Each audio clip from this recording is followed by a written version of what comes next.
ಇಂದೇ ಡೌನ್ಲೋಡ್ ಮಾಡಿ ಮತ್ತು ನಿಮ್ಮ ನೆಚ್ಚಿನ ಶೋಗಳನ್ನ ಆನಂದಿಸಿ.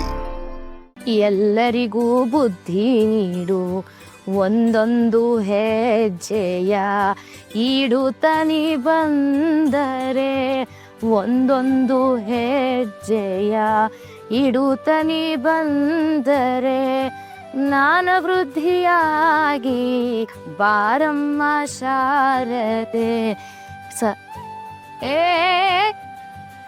ನಿಲ್ಲು ನಿಲ್ಲು ನಿಲ್ಲು.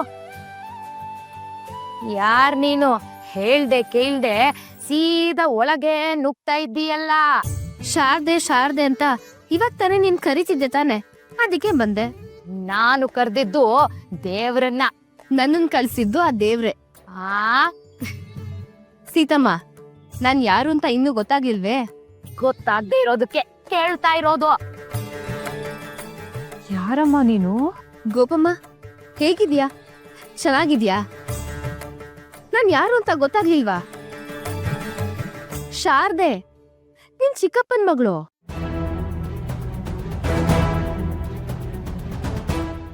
ಚಿಕ್ಕಪ್ಪನ್ ಮಗಳ? ಹಾ, ನೆನಪ್ ಬರ್ಲಿಲ್ವಾ? ಹೇಗ್ ಬರತ್ತೆ ಬಿಡು. ಬಂಧ ಸಂಬಂಧ ಉಳಿಯೋದು ಹೋಗಿ ಬಂದು ಮಾಡಿದ್ರೆ ತಾನೆ. ಚಿಕ್ಕ ವಯಸ್ಸಲ್ಲೇ ನನ್ನನ್ನ ಮದ್ವೆ ಮಾಡಿ ಕಳಿಸ್ಬಿಟ್ರು ದೂರಗೆ. ಆಮೇಲೆ ನೀನು ಮದ್ವೆ ಮಾಡ್ಕೊಂಡ್ ಬಂದ್ಬಿಟ್ಟೆ. ಅಪ್ಪ ಹೋದ್ಮೇಲಂತೂ ಪರಸ್ಪರ ಭೇಟಿನೇ ಆಗ್ಲಿಲ್ಲ. ಸುಮ್ನೆ ಹೇಳ್ತಾರಿಯೇ, ತಾಯಿ ಇದ್ರೆ ತವರು, ತಂದೆ ಇದ್ರೆ ಬಳಗ ಅಂತ. ನನ್ನ ಬಂಧು ಬಳಗ ಎಲ್ಲ ದೂರ ಆದ್ರು. ವೆಂಕಟಾಂಬನ್ ಮದ್ವೆಗೋ ಗುರುರಾಜನ್ ಮದ್ವೆಗೋ ಕರಿತೀಯಾ ಅಂತ ಕಾದಿದ್ದೇ ಬಂತು. ನೀನ್ ಕರೀಲಿಲ್ಲ, ನಾನ್ ಬರ್ಲಿಲ್ಲ. ಅದಕ್ಕೆ ನಮ್ ವೆಂಕಟನಾಥನ್ ಮದ್ವೆನ ತಪ್ಪಿಸ್ಕೊಂಡ್ರೆ ನನ್ನ ನಿನ್ನ ಸಂಬಂಧ ಕಳ್ದೇ ಹೋಗುತ್ತೆ ಅಂತ ನಾನೇ ಹುಡುಕೊಂಡ್ ಬಂದ್ಬಿಟ್ಟೆ. ತುಂಬಾ ಒಳ್ಳೆ ಕೆಲಸ ಮಾಡಿದೆ ಅಮ್ಮ. ಸಂಸಾರದ ತಾಪತ್ರೆಗಳಲ್ಲಿ ನಾನು ಮರ್ತೋದೆ, ನೀನು ನೆನಪಿಸ್ಲಿಲ್ಲ. ಈಗ್ಲಾರು ಬಂದ್ಯಲ್ಲ, ಅದೇ ಸಂತೋಷ. ಭಾವ ಹೇಗಿದ್ದಾರೆ? ಮಕ್ಕಳು ಮರಿ? ಇಲ್ದೆ ಏನಮ್ಮ. ನಿಮ್ ಭಾವಂಗೆ ಸದಾ ಓದೋ ಹುಚ್ಚು. ಯಾವಾಗ್ಲೂ ವೇದಗಳನ್ನ ಹಿಡ್ಕೊಂಡೇ ಕೂತಿರ್ತಾರೆ. ಇನ್ನೊಬ್ಬ ಮಗ ಲೋಕ ಸಂಚಾರಿ. ನಾರಾಯಣ ನಾರಾಯಣ ಅಂತ ಅನ್ಕೊಂಡು ಊರ್ ತಿರುಗ್ತಾ ಇರ್ತಾನೆ. ಮದ್ವೆ ಇಲ್ಲ, ಸಂಸಾರ ಇಲ್ಲ, ಮಹಾ ವೈಷ್ಣವ ಅವನು.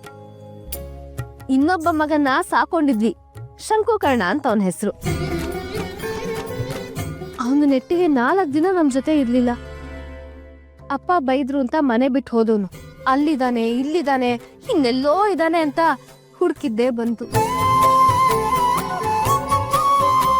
ಅಯ್ಯೋ ಪಾಪ, ಏನ್ ಕತೆನಮ್ಮ ನಿಂದು. ಒಬ್ಬ ಮಗ ಹಾಗೆ, ಮತ್ತೊಬ್ಬ ಹೀಗ.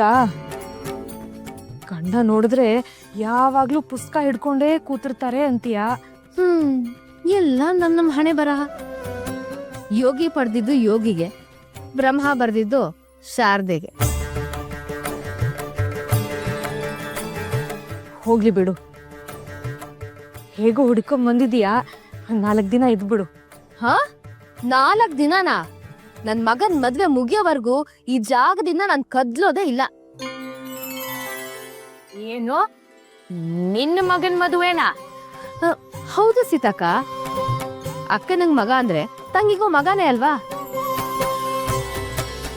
ಈಗ ಸ್ನಾನ ಮಾಡಿ ಮಡಿ ಉಟ್ಕೊಂಡ್ ಬರ್ತೀನಿ.